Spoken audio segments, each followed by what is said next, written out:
तब विश्वामित्र जी ने सोचा अब क्या करें।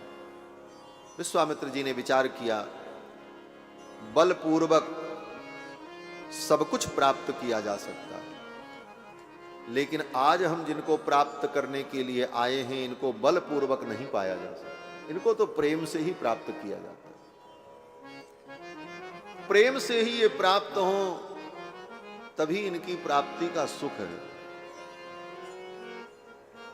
राम ही केवल प्रेम पियारा, राम ही केवल प्रेम पियारा, राम ही केवल प्रेम पियारा। जान ले वो जो ज्ञान निहारा, जान ले जो ज्ञान निहारा। राम ही केवल प्रेम पियारा, राम ही केवल प्रेम पियारा। विश्वामित्र जी ने सोचा इनको तो प्रेम पूर्वक ही पाया जा सकता है, और ये प्रेम से ही मिलते हैं, और प्रेम से ये मिले तभी इनके मिलने का सुख। बलपूर्वक छल पूर्वक इन्हें नहीं पाया जा सकता। इसलिए विश्वामित्र जी ने सोचा अब मैं क्या करूं। विश्वामित्र जी उठ करके खड़े हो गए और विश्वामित्र जी ने कहा, राजन, यदि ऐसी बात है कि यदि इदं ते क्षमं राजन, अगर अपने पुत्र राम को देने में आप असमर्थ हैं तो कोई बात नहीं, गमिष्यामि यथा गतम, मैं जैसे आया हूं वैसे ही चला जाऊंगा, और तुम चिंता मत करो राजन, मैं तुम्हें शाप भी नहीं दूंगा, लेकिन एक बात जरूर है। बोले क्या? दशरथ जी तो सोच रहे थे जल्दी जाएं, झंझट खत्म हो, लेकिन विश्वामित्र जी ने कहा, राजन एक बात जरूर है, मैं तो चला जाऊंगा, लेकिन आने वाली पीढ़ियां यही कहेंगी कि रघुकुल में एक राजा हुआ जिसका नाम दशरथ था, जो ब्राह्मणों के सामने झूठी प्रतिज्ञा करता था, ब्राह्मणों से कहता था कि आज्ञा करो मैं आपकी क्या सेवा करूं, और जब ब्राह्मण आज्ञा करें तो पीछे हट जाता है।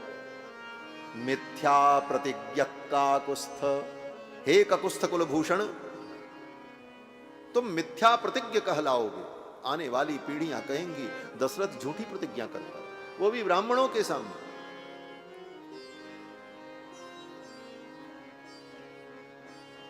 मिथ्या प्रतिज्ञा काकुस्थ, सुखी भव, सुखी रहो, मैं तुम्हें आशीर्वाद देता हूं, सुहृद व्रतः, अपने परिजनों के साथ रहो, सुखी रहो, मैं जा रहा हूं, लेकिन आने वाली पीढ़ियां यही कहेंगी राजा दशरथ तो झूठी प्रतिज्ञा करता था, तुम्हारे कुल के लिए यह कलंक होगा। ये कह करके विश्वामित्र जी जब चलने को तैयार हो गए, कमंडल आसन उठा लिया, धरती कांप गई। चचाल वसुधा कृत्स्ना देवानां च भयं महत, पृथ्वी कांपने लगी। देवताओं को भय उत्पन्न हो गया। क्यों? बोले विश्वामित्र जी खाली हाथ जा रहे हैं।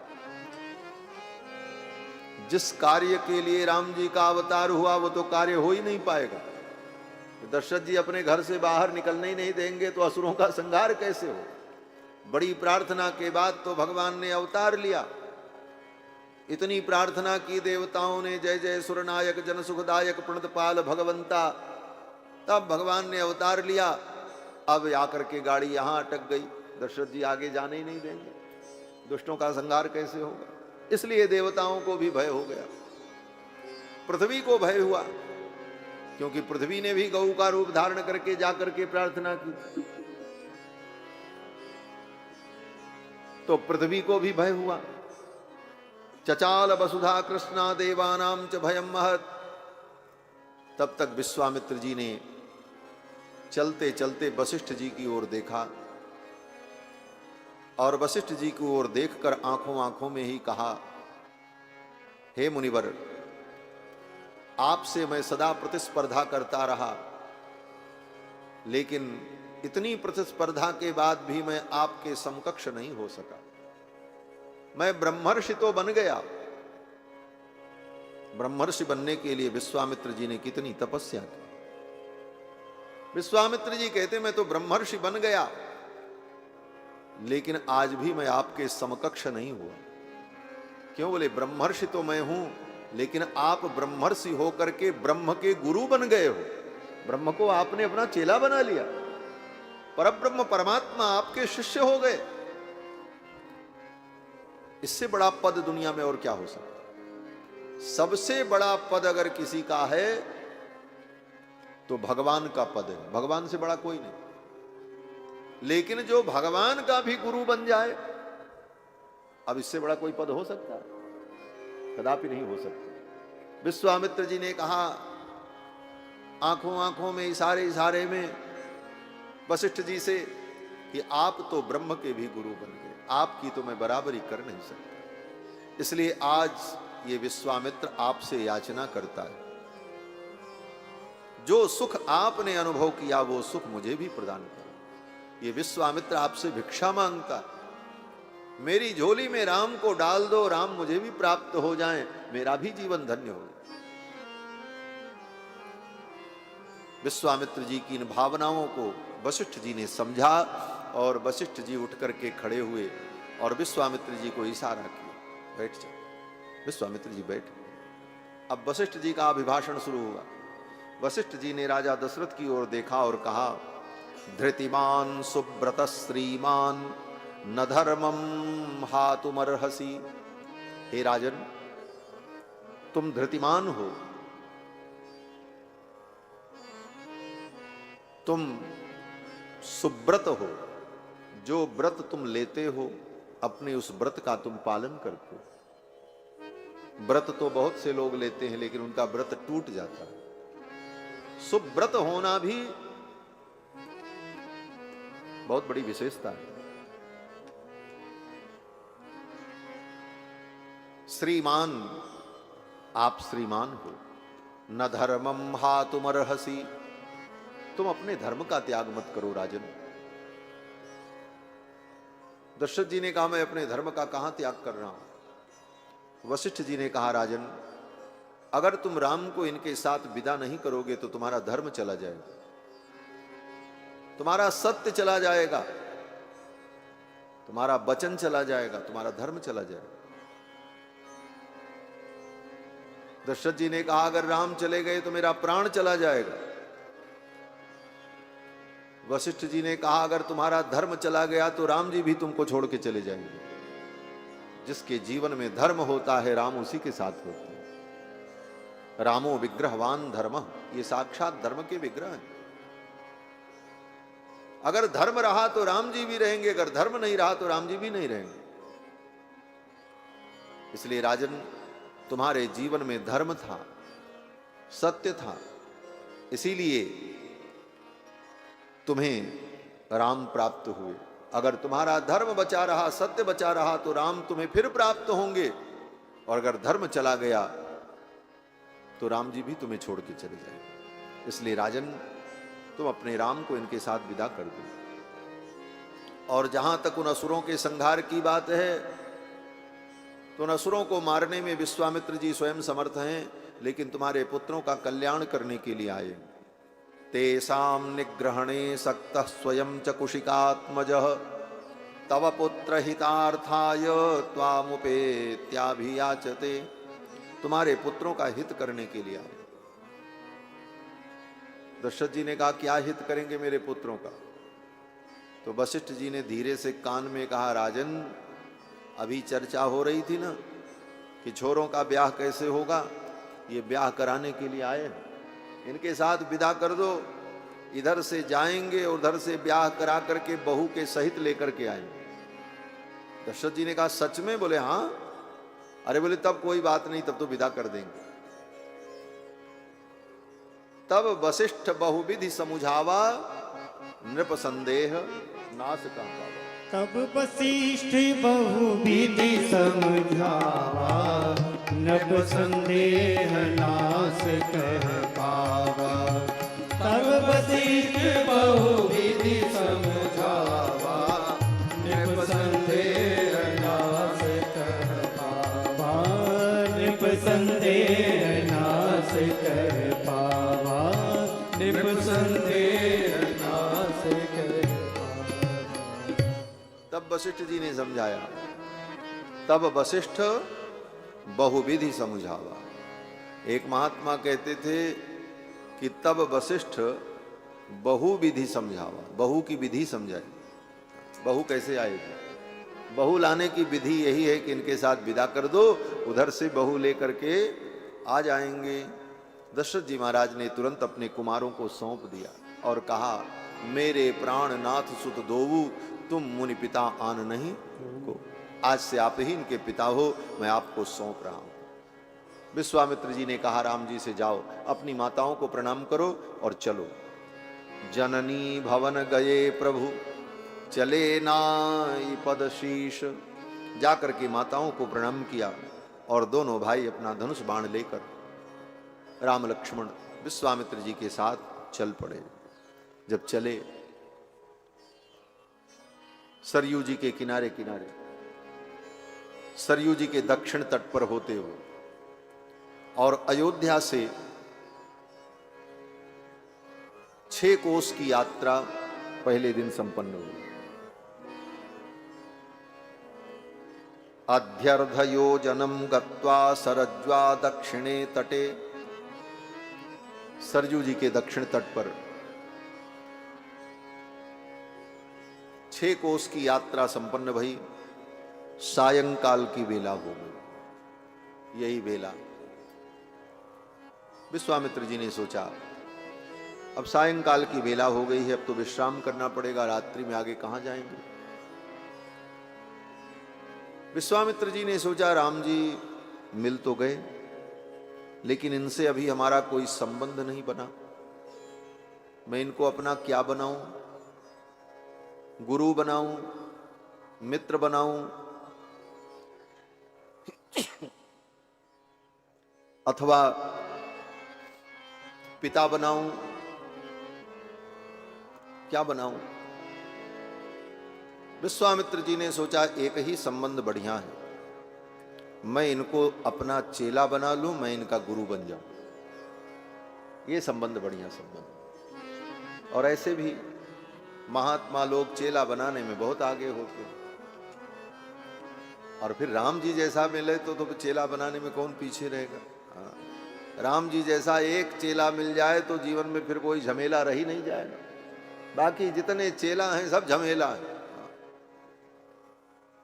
राम जी जैसा शिष्य मिल जाए, उस गुरु का गुरुत्व सार्थक हो जाएगा महाराज।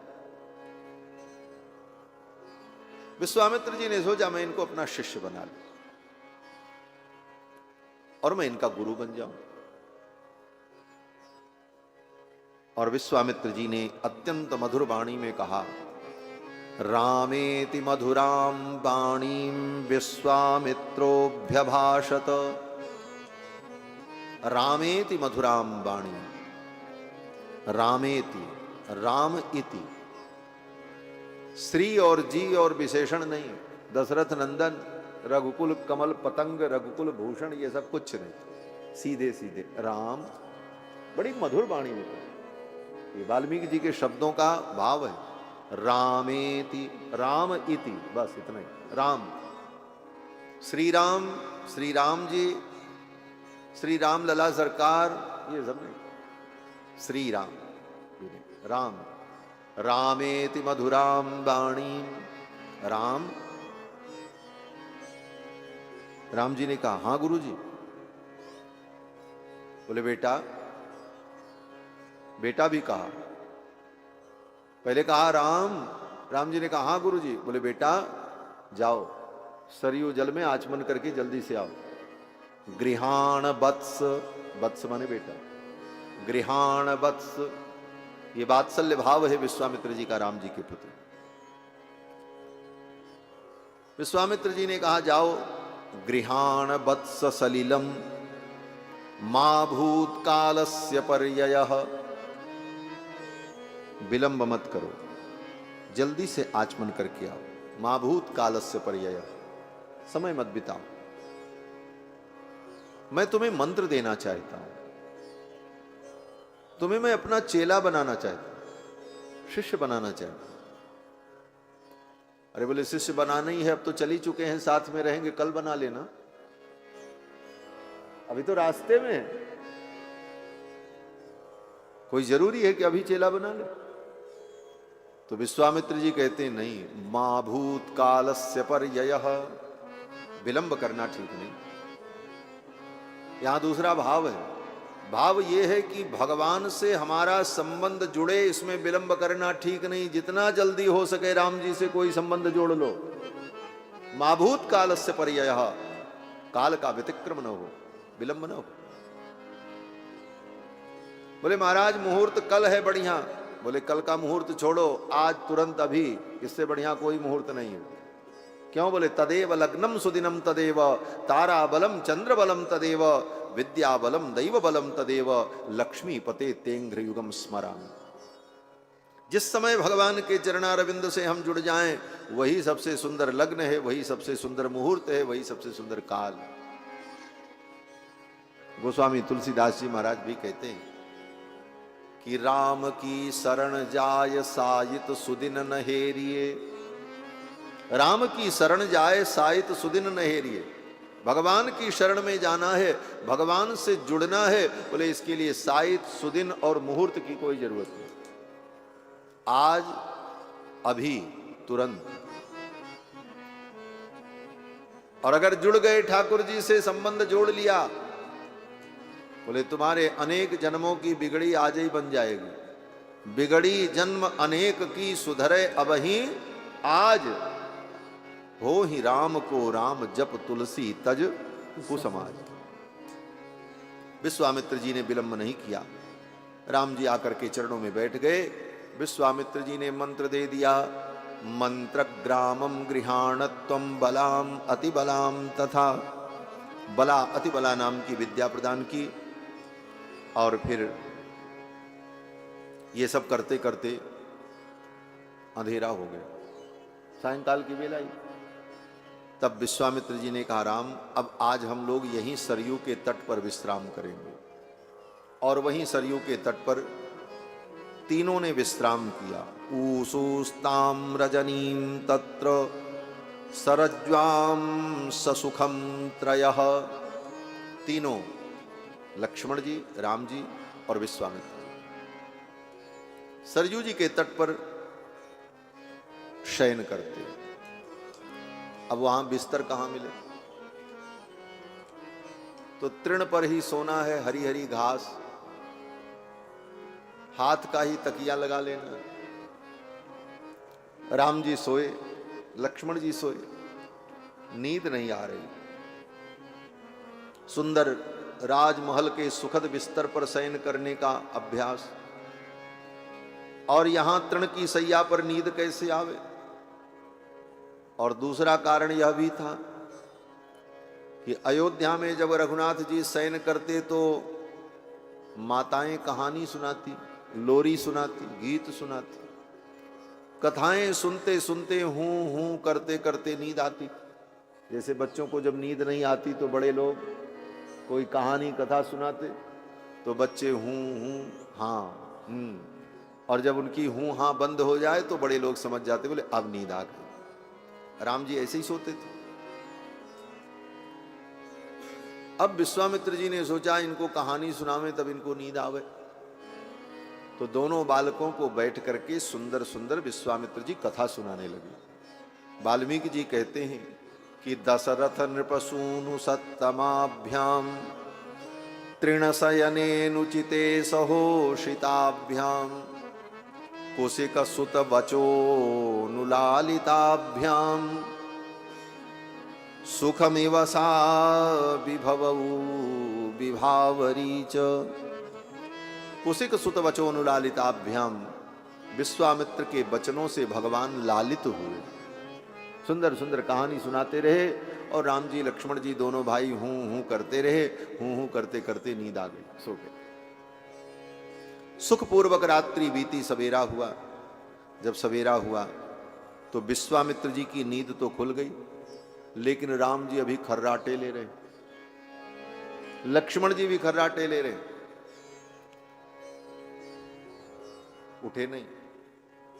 बोले इतनी देर तक राम जी सोते हैं?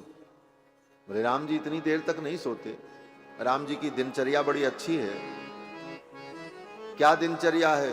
बोले प्रात काल उठ के रघुनाथा, मात पिता गुरु नावे माथा। दिनचर्या तो ये है, लेकिन आज वो दिनचर्या बिगड़ गई। इतनी देर तक क्यों सोते रह गए? बोले इसलिए सोते रह गए कि दशरथ जी ने अयोध्या में कहा था विश्वामित्र जी से, मेरे राम बालक हैं, शाम होते ही इनको नींद आ जाती है, और जब सूर्योदय होता है तब इनकी नींद खुलती है। आप इनको ले जाओगे ये सो जाएंगे, बालक हैं, और जब असुर आएंगे रात्रि में, निशाचर आएंगे, तो ये तो सोते रहेंगे, तो आपका काम तो इनसे होगा नहीं, इसलिए आप इनको मत ले जाओ।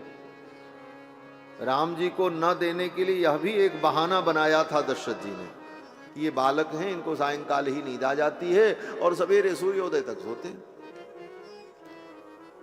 तो राम जी ने सोचा पिताजी ने कहा था, तो आज ऐसा करते हैं कि सूर्योदय तक सो लेते हैं, कम से कम पिताजी का वचन तो सत्य हो जाए, नहीं तो विश्वामित्र जी कहेंगे कि राजा दशरथ ने झूठ कहा था।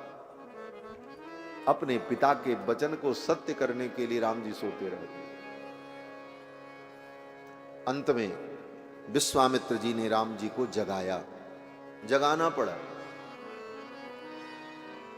और जगाते हुए विश्वामित्र जी ने कहा कि कौशल्या सुप्रजा राम पूर्वा संध्या प्रवर्तते, उत्तिष्ठ नरसार्दूल कर्तव्यम दैवमान्निकम। हे कौशल्या कुमार, कौशल्या सुप्रजा राम, कौशल्या तुम्हारे जैसे पुत्र को पाकर के सुप्रजा हो गई, सुंदर पुत्र वाली हो गई। ऐसी सुंदर पुत्र वाली कौशल्या के पुत्र राम, कौशल्या सुप्रजा राम पूर्वा संध्या प्रवर्तते, प्रातः काल की संध्या का काल हो गया है, उठो। उत्तिष्ठ नरसार्दूल कर्तव्यम दैवमान्निकम, और अपने दैनिक कृत्य को संपन्न करो, संध्या वंदन करो। फिर तो राम जी उठ करके बैठ गए। विश्वामित्र जी ने राम जी को जगाया, और जो वाक्य कह करके विश्वामित्र जी ने राम जी को जगाया है, आज भी भगवान के मंदिर में, चाहे वो कृष्ण भगवान का मंदिर हो, चाहे नरसिंह भगवान का मंदिर हो, चाहे भगवान विष्णु का मंदिर हो, सभी वैष्णव भक्त वाल्मीकि रामायण के इसी श्लोक से भगवान का प्रातः काल उत्थापन करते हैं। आज भी नियम है। मंदिर में पुजारी जब जाएंगे तो ताली बजा करके यही कहेंगे, कौशल्या सुप्रजा राम पूर्वा संध्या प्रवर्तते, उत्तिष्ठ नरसार्दूल कर्तव्यम दैवमान्निकम, उत्तिष्ठोत्तिष्ठ गोविंद उत्तिष्ठ गरुणध्वज, उत्तिष्ठ कमलाकांत त्रैलोक्यम मंगलम कुरु। वाल्मीकि जी के इन्हीं वचनों से आज भी भगवान का उत्थापन किया जाता है। और बड़े लाड से विश्वामित्र जी ने राम जी को जगाया, उसी भाव से ठाकुर जी को जगाना चाहिए, उत्थापन करना चाहिए। भगवान ने उठ करके संध्या वंदन किया, गायत्री का जप किया, और फिर वहां से चल पड़े। आगे चले तो अब राम जी और भी बड़ी सुंदर बाल लीला कर रहे हैं। क्या बाल लीला? बोले अब जब चलने लगे तो दिन, पूरा दिन था यात्रा का। अब रास्ते में सब देखते हुए जा रहे हैं, कहीं कोई मट्टी का टीला पड़े ऊंचा सा, तो राम जी दौड़ करके उस टीले पर चढ़ जाएं, और उस टीले पर चढ़ करके चारों तरफ का नजारा देखने लग जाते, जैसे बच्चों के अंदर उत्सुकता होती। विश्वामित्र जी कहते, अरे राम नीचे आओ, नीचे आओ, कहीं पैर फिसल गया चोट लग जाएगी। फिर आगे गए, एक तालाब दिखाई पड़ा, उस तालाब में कमल के फूल खिले हुए थे। राम जी दौड़ करके तालाब में घुस गए और जाकर के कमल का फूल तोड़ने लगे। विश्वामित्र जी ने कहा, अरे राम रुको रुको रुको, आगे पानी गहरा होगा। बड़े मुश्किल से बुलाते तो राम जी आ जाते। ऐसी चंचल चपल लीला करते हुए विश्वामित्र जी को भगवान अपनी बाल लीला का सुख प्रदान करते। मुनि संग हरस चले दो भाई, मुनि संग हरस चले दो भाई, मुनि संग हरस चले दो भाई, मुनि संग हरस चले दो भाई, मुनि संग हरस चले दो भाई, मुनि संग हरस चले दो भाई, मुनि संग हरस चले दो भाई, मुनि संग हरस चले दो भाई।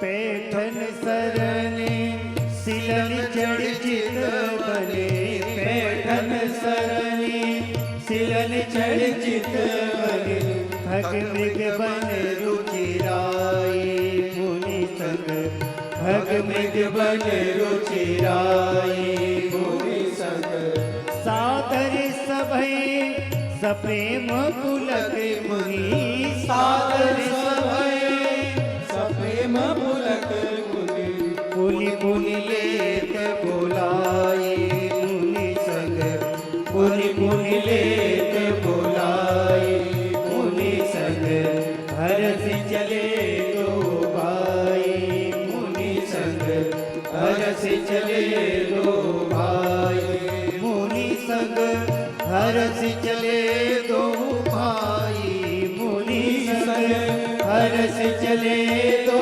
भाई, मुनि संग हरस चले दो भाई, मुनि संग हरस चले दो भाई, मुनि संग हरस चले दो भाई। पैठत सरनी सिलन चढ़ चितवनी, खग मृग बन रुचिराई। शिला पर चढ़ करके वन की शोभा को देखने लगते। सादर सभय सप्रेम पुलक मुनि, पुनि पुनि लेत बुलाई। विश्वामित्र जी बुलाते, राम इधर आओ, उधर मत जाओ। जैसे एक बच्चे को माता पिता सदा संरक्षण देते हैं, उसकी चंचलता को देखकर सुख का अनुभव करते हैं, लेकिन सावधान भी रहते हैं। प्रेम भी है और भय भी है। बोले भय किस बात का? बोले कहीं ये बालक अपनी चंचलता के कारण कुछ ऐसा न करे जिससे कोई अनिष्ट न हो जाए। इसीलिए विश्वामित्र जी महाराज सादर सभय सप्रेम, आदर का भाव भी है हृदय में। क्यों? बोले परब्रह्म परमात्मा है, सच्चिदानंद है, इसलिए आदर का भाव, सादर। ये बालक हैं, चंचल है, इसलिए भय भी है। सादर सभय सप्रेम और प्रेम भी। पुनि पुनि लेत बुलाई, बुला लेते। सादर सभय सप्रेम पुलक मुनि, पुनि पुनि लेत बुलाई। ऐसी लीला करते भगवान आगे चले। आगे तो और भी विचित्र लीला भगवान ने। सरयू जी आगे जाकर के गंगा में मिल रही थी। सरयू और गंगा का संगम होता है आगे। सरयू जी जाकर के बलिया जनपद में गंगा जी में मिल जाते। वहां जहां गंगा से सरयू का संगम हो रहा था वहां पहुंचे। सरयू जी के किनारे किनारे दोनों जल मिल रहे थे, गंगा का जल और सरयू का जल। दोनों नदियों के प्रवाह के मिलने पर घर घर घर घर की ध्वनि हो रही थी। जल प्रवाह के मिलने पर जो ध्वनि उत्पन्न हो रही थी, बारिणो भिद्यमानस्य, उस जल के परस्पर मिलन से जो ध्वनि उत्पन्न हो रही थी, उस ध्वनि को सुन करके राम जी पूछते हैं विश्वामित्र जी से कि मयम तुमलो ध्वनि ही, गुरु जी ये आवाज कैसी आ रही है? प्रत्यक्ष दिख रहा है कि पानी की आवाज आ रही है, दो नदियां आपस में मिल रही हैं, फिर भी राम जी बच्चे बनकर सहज बालक जैसी लीला करते हुए कहते, गुरुजी ये घर घर की आवाज कहां से आ रही है? तो विश्वामित्र जी ने कहा, राम सरयू और गंगा का यहां पर मिलन हो रहा है। बात खत्म, उत्तर हो गया पूरा। लेकिन बालक तो बालक, प्रश्न में भी प्रश्न करता है ना बालक, इसलिए राम जी फिर प्रश्न करते हैं, गुरुजी ये सरयू क्या है? 12 वर्ष के राम जी, अयोध्या में प्राकट्य हुआ, पिताजी रोज सरयू स्नान करने जाते, पिताजी के साथ राम जी सरयू स्नान करने जाते, सरयू की महिमा सुनी, सरयू ने अपनी गोद में लेकर के राम जी को खिलाया है। दशरथ जी ने सरयू अष्टक का पाठ किया, उन राम जी को यह पता नहीं सरयू कौन है, लेकिन बाल लीला करते हुए अनजान बनकर राम जी विश्वामित्र जी से कहते हैं, गुरुदेव ये सरयू क्या है? तब विश्वामित्र जी सरयू का परिचय देते हैं, सरः प्रवृत्ता सरयू। ब्रह्मा ने अपने मन से एक सरोवर बनाया जिसका नाम मान सरोवर, मान सरोवर जहां लोग जाते हैं, वो ब्रह्मा ने अपने मन से बनाया, इसलिए उसका नाम मान सरोवर। मनसा निर्मितम सरम, और उस सर से जो नदी प्रकट हुई उसका नाम सरयू, सर से प्रकट हुई इसलिए उनका नाम सरयू हुआ। उस मान सरोवर से जो जल निकला वही सरयू है। वो जल आया कहां से? बोले वो भगवान के नेत्र का जल है। ब्रह्मा की तपस्या को देखकर भगवान नारायण के नेत्रों में प्रेम के अश्रु आ गए, और वो अश्रु जब गिरने लगे तो ब्रह्मा ने अपने कमंडल में उसको संभाल लिया, और भगवान के आंख के उन प्रेमाश्रु को ही ले जाकर के ब्रह्मा ने मान सरोवर में स्थापित किया। वही सरयू जी नेत्रजा हैं, भगवान के नेत्र से प्रकट हुए। गंगा भगवान के चरण कमल से प्रकट हुई, तो गंगा त्रैलोक के पावनी, और सरयू बोले सरयू तो भगवान की आंखों से प्रकट हुई। या स्वयं पद्मनाभस्य नेत्र पद्माद विनिसृता, जो स्वयं पद्मनाभ भगवान के नेत्र पद्म से प्रकट हुई। सरयू जी का परिचय दिया। आगे ताड़का वन में प्रवेश करते हैं। ताड़का वन में प्रवेश करते ही राम जी ने वन का परिचय पूछा। विश्वामित्र जी ने बताया ये पहले नगर था, यहाँ ताड़का नाम की एक राक्षसी आ गई और नगर के सभी लोगों को खा लिया, सब मर गए, जंगल हो गया पूरा राज्य। और वो ताड़का राक्षसी इसी जंगल में रहती है, और इसी रास्ते से हमको तुमको चलना भी, और कहीं भी मिल सकती है। सेयम पंथानमावृत्य वसत्यत्यर्ध योजने, यहां से 1.5 योजन के दूरी में उसके मिलने की संभावना बनी रहती है, इसी एरिया में वो रहती है। इसलिए राम सावधान हो जाओ, अपने धनुष पर प्रत्यंचा चढ़ा लो, बाण को सुसज्ज कर लो, वो ताड़का कहीं से भी आ सकती है, और आ जाए तो उसे छोड़ना मत, मार देना। राम जी ने कहा मार देंगे। थोड़ी दूर चलने पर विश्वामित्र जी ने फिर कहा कि नहीं ते स्त्री वध कृते घृणा कार्या नरोत्तम, हे नरोत्तम, स्त्री समझ करके उसके ऊपर दया मत करना। कहीं तुम्हारे मन में यह भाव आ जाए कि स्त्री के ऊपर शस्त्र कैसे उठावें, तो तुम तो मर्यादा के पालन में लग जाओगे, तब तक वो तो हम सबको मार डालेगी। राम जी ने कहा मार देंगे। थोड़ी दूर आगे चलने पर फिर कहा अधर्म्याम जहि काकुस्थ धर्मो ह्यस्याम न विद्यते। अधर्म्याम जहि, वो अधर्मिणी है, अधर्मिणी को मारने में कोई दोष नहीं है, क्योंकि उसके जीवन में धर्म नहीं। धर्म उसी की रक्षा करता है जो धर्म की रक्षा करता है। उसने धर्म का पालन नहीं किया, इसलिए नारी के ऊपर शस्त्र नहीं उठाना चाहिए, यह नियम उसके साथ लागू नहीं होगा, मार देना। राम जी ने कहा मार देंगे। फिर आगे चले तो विश्वामित्र जी ने कहा कि पृथ्वीं हन्तुमिच्छन्तीं मंथराम अभ्यसूदयत् श्रूयते हि पुरा शक्रो विरोचन सुताम नृप। बड़े भाई के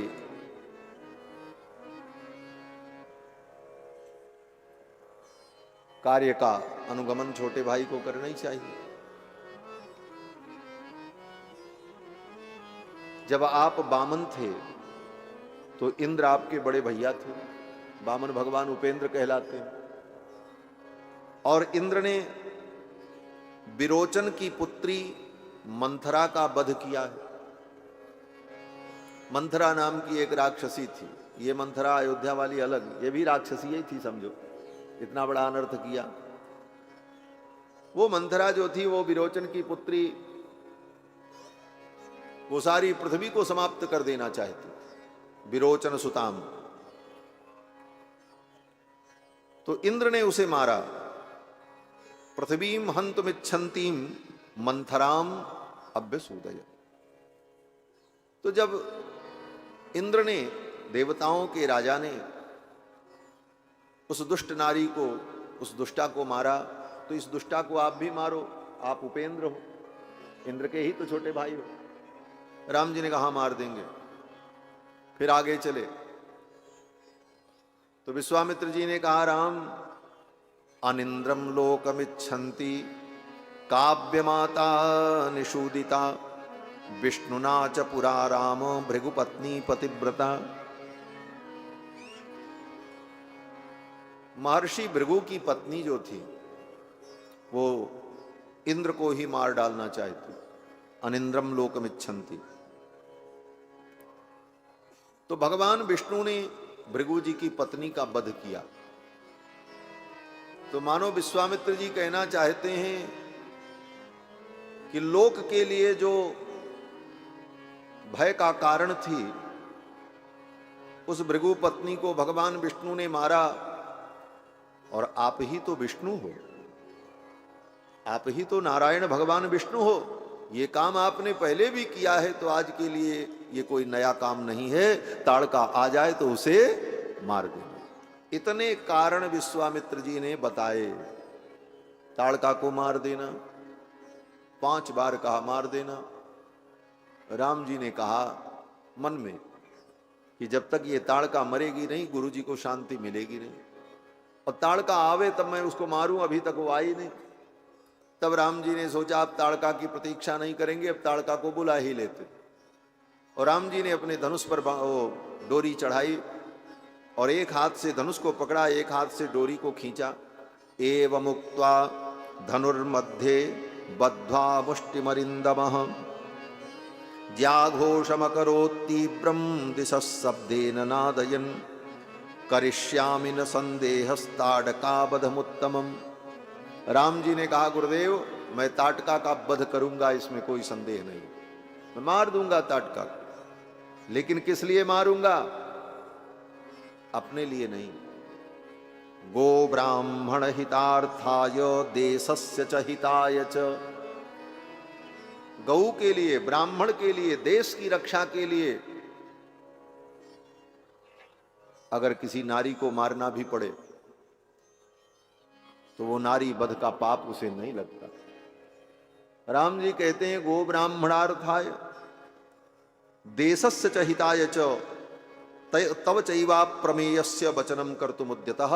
आपके वचन को पूर्ण करने के लिए मैं उद्यत हूं। और डोरी को पकड़ करके राम जी ने खींचा, और खींच करके जब छोड़ा, ऐसी धनुष की टंकार प्रकट हुई, पूरा जंगल गुंजायमान हो गया। ताड़का सो रही थी, उसकी नींद टूट गई। कौन आ गया मेरे जंगल में?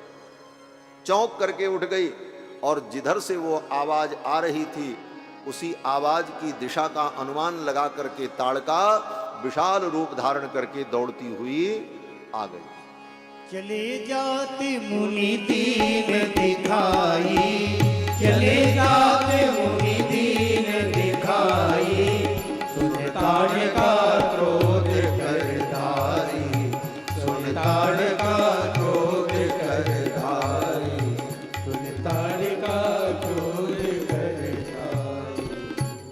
ताड़का क्रोध करके आ गई चिल्लाती हुई।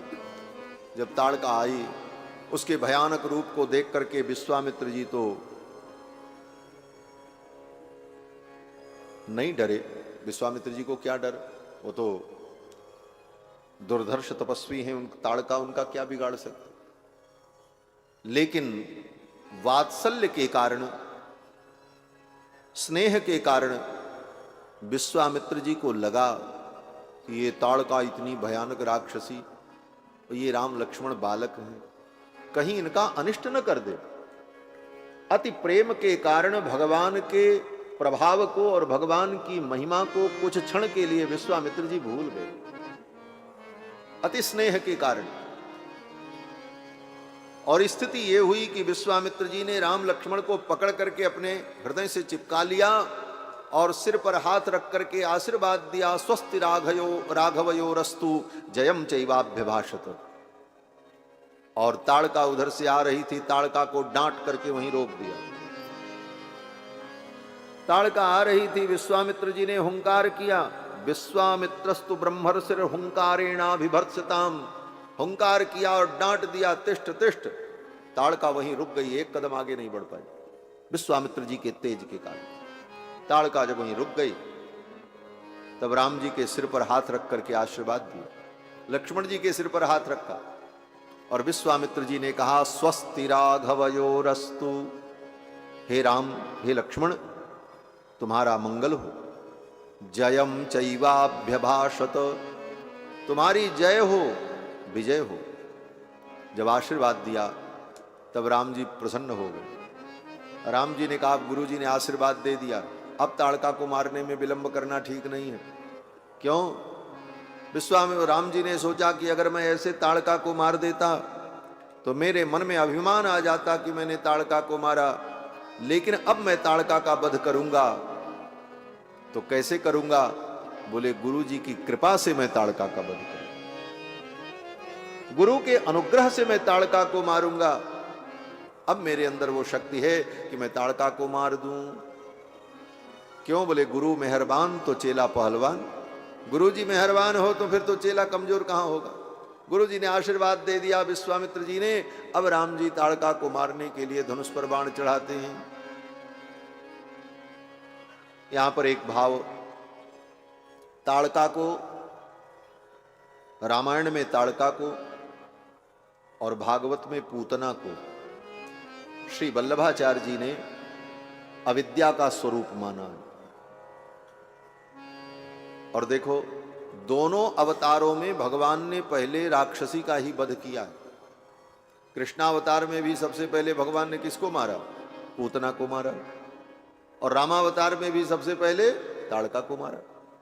और दोनों के नाम भी 3 अक्षर के हैं, पूतना, ताड़का। मात्राएं भी उतनी हैं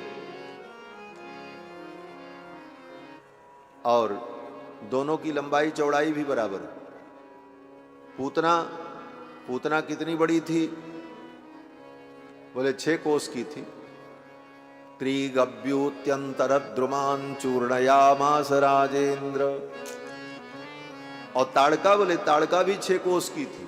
बसत्यत्यर्ध योजनी, 1.5 योजन में उसका आकार था।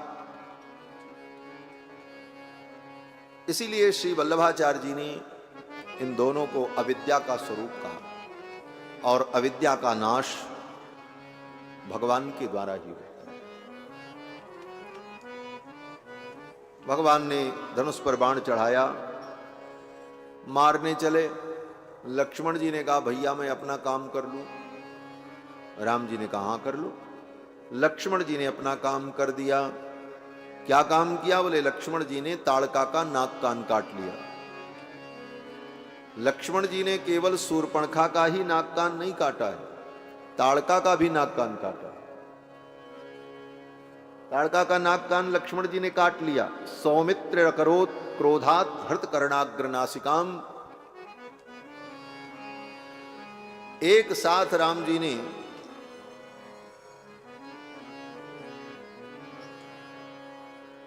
लक्ष्मण जी ने ताड़का के नाक कान को काट लिया। वो गर्जना करती हुई दौड़ी जब गर्जना करती हुई दौड़ी तो भगवान श्री राम ने एक ही बाण में ताड़का का संहार कर दिया। एक ही बाण प्राण हर लीना, एक ही बार प्राण हर लीना, दीन जानते निज पद दीना, दीन जानते निज पद दीना, दीन जानते निज पद दीना। एक बाण में ही ताड़का को भगवान ने समाप्त कर दिया। एक रात्रि ताड़का वन में भगवान ने निवास किया। उवास रजनीम तत्र ताटकाया बने सुखम। उस ताटका वन में एक रात्रि भगवान श्री राम, कुमार लक्ष्मण और विश्वामित्र जी ने विश्राम किया। दूसरे दिन वहां से चले तो आश्रम पहुंचने के पहले ही विश्वामित्र जी ने अपनी समस्त विद्या राम जी को प्रदान कर दी। विश्वामित्र जी ने सोचा ऐसे योग्य शिष्य को पाकर अब विद्या को रखना ठीक नहीं, अब तो सब विद्या इनको प्रदान कर दी। सारी विद्याएं धर्म चक्र, काल चक्र, पाशुपतास्त्र, वज्र, ब्रह्मास्त्र, मोदकी और शिखरी नाम की 2 गदा, ये सब अस्त्र शस्त्र विश्वामित्र जी ने राम जी को दे दिया। आयुध सर्व समर्पिके तब निज आश्रम आन। सारे आयुध अस्त्र शस्त्र समर्पित कर दिए और तब राम जी को लेकर के विश्वामित्र जी महाराज अपने आश्रम में पहुंचे। आश्रम में वहां के मुनि महात्माओं ने जब राम जी को देखा बड़े गदगद हुए सब। अब तो सब दौड़ दौड़ करके सब व्यवस्था करने में लग गए, उछल उछल करके राम जी को देखने लग गए। इधर तो ये सब हुआ और पहुंचते ही राम जी ने विश्वामित्र जी से कहा, गुरुदेव अब आप अपने यज्ञ की दीक्षा लें, जिस कार्य के लिए हम आए हैं वो कार्य सिद्ध हो। दूसरा चेला होता तो यही कहता, इतनी दूर से पैदल चल करके आए हैं थके मांदे, अब तो 2-4 दिन आराम करेंगे फिर आपका काम करेंगे। लेकिन राम जी ने कहा, अद्यैव दीक्षाम प्रविश, आज ही आप दीक्षा ले लें यज्ञ की। भद्रम ते मुनिपुंगव, हे मुनिपुंगव आपका मंगल हो, आज ही आप दीक्षा ग्रहण करें। सिद्धाश्रमोयम सिद्ध स्यात्, आपका ये जो आश्रम सिद्धाश्रम है ये सिद्धाश्रम हो जाए। सत्यमस्तु वचस्तव, अहंकार में राम जी नहीं बोलते। राम जी कहते तो हैं कि सिद्धाश्रमोयम सिद्ध स्यात्, आपका ये सिद्धाश्रम हो जाए। क्यों? बोले अभी तक सिद्धाश्रम नहीं है। बोले नहीं है, नाम केवल सिद्धाश्रम था। क्यों? बोले विश्वामित्र जी को सिद्धि मिली नहीं रही थी, जब सिद्धि मिले तब ना सिद्धाश्रम, और जब सिद्धि मिलने का समय हो तब तक वो मारीच और सुबाहु आकर के सब काम बिगाड़ दे। तो राम जी कहते हैं अब ये सिद्धाश्रम हो जाए। सिद्धाश्रमोयम सिद्ध स्यात्, लेकिन मेरे कारण नहीं। सत्यमस्तु वचस्तव, हे मुनिवर आपकी वाणी के प्रभाव से, आपकी वाणी सत्य होगी। आपने इसका नाम सिद्धाश्रम रखा है तो आपकी वाणी सार्थक हो जाए। ये विनम्रता है राम जी, अहंकार नहीं, विनम्रता कि आपकी वाणी सत्य होगी। आपने इसका नाम सिद्धाश्रम रखा है तो ये सिद्धाश्रम हो करके रहेगा। अब मैं आ गया। यहां तो राम जी ने ये कहा, अद्यैव दीक्षाम प्रविश, अभी आप दीक्षा ले लो, आज ही दीक्षा ले लो। लेकिन श्रीमद् रामचरितमानस में राम जी ने कहा, शाम को पहुंचे तो अब रात्रि में तो यज्ञ की दीक्षा होगी नहीं, इसलिए जब प्रातः काल हुआ तब राम जी ने कहा, प्रात कहा मुनि सन रघुराई, निर्भय यज्ञ करो तुम जाई। तो अब प्रातः काल होने दो, अब तो रात हो गई, 7:30 बज भी गए। तो अब प्रातः काल विश्वामित्र जी का यज्ञ होगा